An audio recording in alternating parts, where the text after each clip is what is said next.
সন্ধে তখন ৭টা ২১। আমি আমার সমস্ত লাগেজ নিয়ে স্টেশনে দাঁড়িয়ে রয়েছি আর অপেক্ষা করছি কখন শিয়ালদা যাওয়ার ট্রেন আসবে। অপেক্ষা করতে করতে ফাইনালি আমার ট্রেন চলে আসলো। আমি আমার সমস্ত লাগেজ নিয়ে ট্রেনে উঠে পড়ি। উঠে দেখি ট্রেনে প্রচুর লোক, বসার একটাও সিট নেই। তাই সবার মতো আমিও দাঁড়িয়ে দাঁড়িয়ে শিয়ালদা পৌঁছে যাই।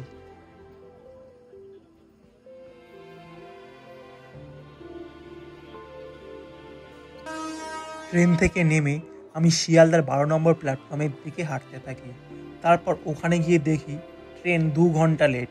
তাই সবাই ক্লান্ত হয়ে স্টেশনে বসে রয়েছে। তারপর ফাইনালি আমাদের ট্রেন চলে আসে, শিয়ালদা দার্জিলিং মেল। তারপর আমিও সিট নাম্বার দেখে ট্রেনের কামরায় উঠে পড়ি। ঠিক তার কিছুক্ষণ পরেই আমাদের ট্রেন শিয়ালদা থেকে দার্জিলিংয়ের দিকে রওনা দেয়। তারপর ভোরবেলা ৫টা নাগাদ দেখি আমাদের ট্রেন একটা স্টেশনে দাঁড়িয়েছে। অন্ধকারে নামও দেখা যাচ্ছে না। বাইরে এত হাওয়া আর সাথে হালকা হালকা বৃষ্টি পড়ছে। তারপর আমি আবার ট্রেনের ভিতরে ঢুকে শুয়ে পড়ি। তারপর সকাল হতেই ট্রেনের বাইরের দৃশ্য দেখতে দেখতে ফাইনালি আমি পৌঁছে গেলাম নিউ জলপাইগুড়ি স্টেশনে। স্টেশনে পৌঁছে আমার ফার্স্ট কাজ ছিল সকালের ব্রেকফাস্ট করা।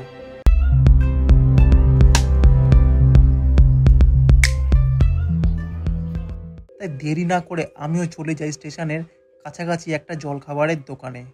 সেখান থেকে আমি লুচি আর তরকারি অর্ডার করি। তারপর খাওয়া দাওয়া কমপ্লিট করে আমি বেরিয়ে পড়ি দার্জিলিং যাওয়ার গাড়ি খুঁজতে।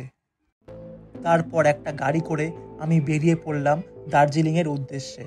আস্তে আস্তে গাড়ি যত এগোচ্ছে মনের ভিতরে পাহাড় দেখার এক্সাইটমেন্ট তত বাড়ছে। ঠিক ১ ঘন্টা পর আমার চোখে ধরা দিল সেই বিশাল আকৃতির পাহাড়, ঘন কুয়াশায় মোড়া। গাড়ি যত উপরে উঠছে টেম্পারেচার তত আস্তে আস্তে কমছে। গাড়ির ভিতর দিয়ে সেই মেঘে ঢাকা রাস্তা দেখার কী যে অনুভূতি, সেটা যে যাবে সেই একমাত্র অনুভব করতে পারবে।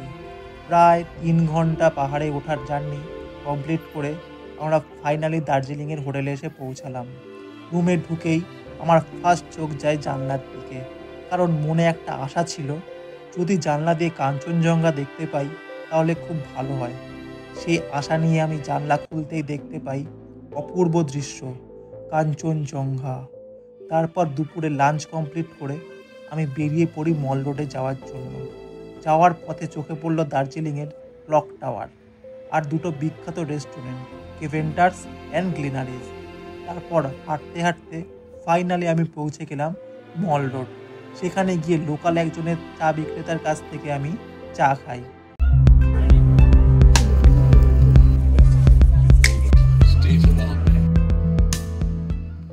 তারপর মল রোডের আশেপাশে একটু ঘুরে আমি চলে যাই একটা রেস্টুরেন্টে খাবারের ট্রাই করতে। রেস্টুরেন্টটার নাম হলো ডেকে ভাস। খুবই সুন্দর ডেকোরেশন ভেতরটা। তারপর আমি মেনু কার্ড দেখে অর্ডার করলাম ১ plate fried momo and ১ plate ফিং, যেটা আমরা গ্লাস নুডলস নামেও জানি। দুটো খাবারই খুব টেস্টি ছিল। তারপর খাবার কমপ্লিট করে ধীরে ধীরে আমি আমার হোটেলের দিকে এগোতে থাকি। দেখা হচ্ছে নেক্সট ভিডিওতে। Bye bye.